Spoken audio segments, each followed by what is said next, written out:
Saudaraku, warga di Desa Oak, Kecamatan Linge, Kabupaten Aceh Tengah mengungkapkan kekecewaan mereka terhadap pembangunan Masjid Al-Ikhlas yang belum diselesaikan oleh rekanan yang bertanggung jawab. Pembangunan yang dimulai pada Juli 2023 lalu kini telah terhenti meninggalkan masjid setengah jadi yang mengganggu aktivitas ibadah bagi penduduk setempat.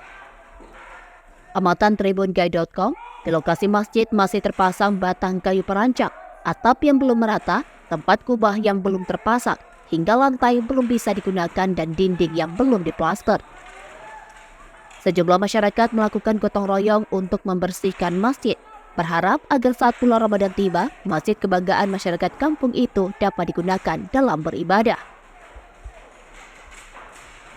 Selain itu, terpasang papan nama pembangunan masjid yang bersumber dari Dana Otonomi Khusus Aceh atau DOKA dengan nilai kontrak Rp472 juta lebih. Dalam spanduk informasi, proyek itu ditargetkan selesai pada 18 November 2023.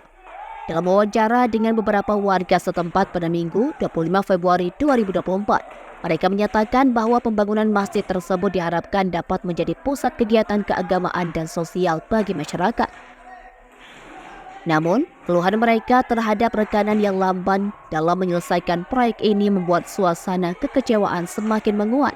Warga terus berharap agar masjid tersebut dapat diselesaikan untuk digunakan pada bulan suci Ramadan. Dari Aceh Tengah, Romadani, Tribun Gayo.